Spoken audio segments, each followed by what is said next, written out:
ഇനി മറ്റൊരു പ്രധാനപ്പെട്ട സംഭവം എന്ന് പറഞ്ഞാൽ ഇന്നലെ ഇപ്പോൾ നമ്മൾ ഒരു നിർണായകമായ ഒരു തീരുമാനമൊക്കെ പ്രതീക്ഷിച്ചിരുന്നതാണ്. പറഞ്ഞു വരുന്നത് ഈ NCPയിലെ മന്ത്രിസ്ഥാനത്തെ ചൊല്ലിയുള്ള തർക്കമാണ്. പക്ഷേ ആ തർക്കത്തിൽ ഇനിയും ഒരു സമവായമായിട്ടില്ല എന്നാണ് പുറത്തു വരുന്ന വിവരങ്ങളിൽ നിന്ന് നമുക്ക് മനസ്സിലാവുന്നത്. AK ശശീന്ദ്രന് പിന്തുണ തുടരുകയാണ് മുഖ്യമന്ത്രി. ഇതിൻ്റെയൊക്കെ പിൻബലത്തിൽ മന്ത്രിസ്ഥാനം രാജിവെക്കില്ലെന്ന് AK ശശീന്ദ്രൻ പാർട്ടി നേതൃത്വത്തെ അറിയിക്കുകയും ചെയ്തു. ശരത് പവാറിനെ കാണാതെ തന്നെ തോമസ് കെ തോമസ് ഡൽഹിയിൽ നിന്നും മടങ്ങി. അതേസമയം AK ശശീന്ദ്രന് മന്ത്രിസ്ഥാനം രാജിവെക്കാൻ നാളെ വരെ NCP സംസ്ഥാന നേതൃത്വം സമയം നൽകിയെന്നും സൂചനയുണ്ട്. സഹിൻ ആന്റണിയാണ് നമുക്കിപ്പം ഉള്ളത് വിവരങ്ങളുമായിട്ട്. Sahin, good morning. ഇന്നലെ ഈ NCPയുടെ നിർണായകമായ ചർച്ച നടന്നപ്പോൾ പ്രകാശ് കാരാട്ടുണ്ടായിരുന്നു. അദ്ദേഹം ഈ കൂടിക്കാഴ്ചയൊക്കെ നടത്തി നേരത്തെ മടങ്ങി. പിന്നീട് ഈ കാരാട്ടൊക്കെ എത്തിയപ്പോൾ ഒരുപക്ഷെ അത് പവാറിനെ കാണുകയും പിന്നീട് മുഖ്യമന്ത്രിക്ക് മേൽ സമ്മർദ്ദം ചെലുത്താനുമൊക്കെ ആയിരിക്കുമെന്നൊക്കെ പ്രതീക്ഷിച്ചു. ഇപ്പോൾ എന്താണെങ്കിലും ഒരു മന്ത്രിമാറ്റം ഉടൻ ഉണ്ടാകില്ല. തോമസ് കെ തോമസിന് വീണ്ടും നിരാശയാണോ? സേതു, അങ്ങനെ തന്നെ പറയേണ്ടി വരും. തോമസ് കെ തോമസിന് മന്ത്രിയാകുക എന്നുള്ളൊരു സ്വപ്നം അത് സ്വപ്നമായി തന്നെ അവശേഷിക്കുന്നു എന്നുള്ളതാണ് മനസ്സിലാക്കാൻ കഴിയുന്നത്. കാരണം ഇന്നലെയാണ് AK ശശീന്ദ്രന് അന്ത്യശാസനം പാർട്ടി നൽകിയിരുന്നത്. കഴിഞ്ഞ ദിവസം, അതായത് തിങ്കളാഴ്ച എറണാകുളത്ത് നടന്ന പാർട്ടിയുടെ എക്സിക്യൂട്ടീവ് കമ്മിറ്റി യോഗത്തിൽ AK ശശീന്ദ്രനോട് പാർട്ടി ആവശ്യപ്പെട്ടിരുന്നു രാജിവെക്കണമെന്നുള്ളത്. ഒപ്പം തന്നെ തൊട്ടു പിറകെ ശരത് പവാറും AK ശശീന്ദ്രനോട് ഇക്കാര്യം ആവശ്യപ്പെട്ടതാണ്. ഇന്നലെ അന്ത്യശാസനം നൽകുകയും ചെയ്തു. അതുകൊണ്ട് തന്നെ തോമസ് കെ തോമസ് തനിക്ക് മന്ത്രിയാകാൻ കഴിയുമെന്ന പ്രതീക്ഷയിലാണ് ഡൽഹിയിലേക്ക് കിട്ടിയ വിമാനം കയറിപ്പോയത്.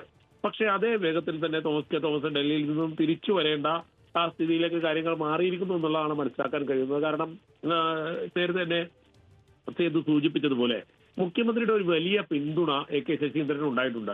ആ പിന്തുണയുടെ പുറത്ത് ഇപ്പോൾ AK ശശീന്ദ്രൻ പിടിച്ചു നിൽക്കുകയാണ്. അദ്ദേഹം പാർട്ടി നേതൃത്വത്തെ ശക്തമായി തന്നെ അറിയിച്ചു കഴിഞ്ഞിരിക്കുന്നു. താൻ രാജിവെക്കുന്നില്ല, നടപടി എന്താണെന്ന് വെച്ചാൽ എടുത്തോളൂ എന്നുള്ളൊരു നിലപാടിലേക്ക് അദ്ദേഹം പോയിരിക്കുകയാണ്.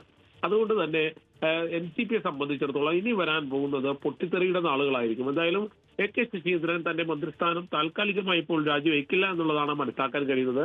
ഇതിനിടയിൽ തോമസ് കെ തോമസ് ഒരു അവസാന അടവ് കൂടി പ്രയോഗിക്കാൻ പോവുകയാണ്. മുഖ്യമന്ത്രിയുമായി നേരിട്ട് കാണുകയും ഒരു ചർച്ച നടത്താനും അദ്ദേഹം തീരുമാനിച്ചിട്ടുണ്ട്. കഴിഞ്ഞ ഏതാനും നാളുകളായി മുഖ്യമന്ത്രിയുമായി തോമസ് കെ തോമസ് കൂടിക്കാഴ്ച നടത്തിയിരുന്നില്ല. കാരണം തോമസ് കെ തോമസിന്റെ വലിയ എതിർപ്പുമായി മുഖ്യമന്ത്രി നിൽക്കുകയായിരുന്നു. ആ സാഹചര്യം നിലനിൽക്കുമ്പോൾ മുഖ്യമന്ത്രിയെ മറികടന്നുകൊണ്ട് പ്രകാശ് കാരാട്ടിന്റെ കൂട്ടുപിടിച്ച് മന്ത്രിസ്ഥാനത്തേക്ക് എത്താൻ കഴിയുമെന്നൊരു പ്രതീക്ഷ തോമസ് കെ തോമസിന് ഉണ്ടായിരുന്നു. പക്ഷെ അതും ഇവിടെ വിലപ്പോയില്ല. അതുകൊണ്ട് തന്നെയാണ് ഇനി മുഖ്യമന്ത്രിയുടെ കാൽക്കൽ സാഷ്ടാംഗം വീണ് എങ്ങനെയെങ്കിലും മന്ത്രിസ്ഥാനം നേടുക എന്നൊരു അവസാന തന്ത്രത്തിലേക്ക് തോമസ് കെ തോമസ് പോകാൻ പോകുന്നത്. സേതു, ശരി സഹീൻ.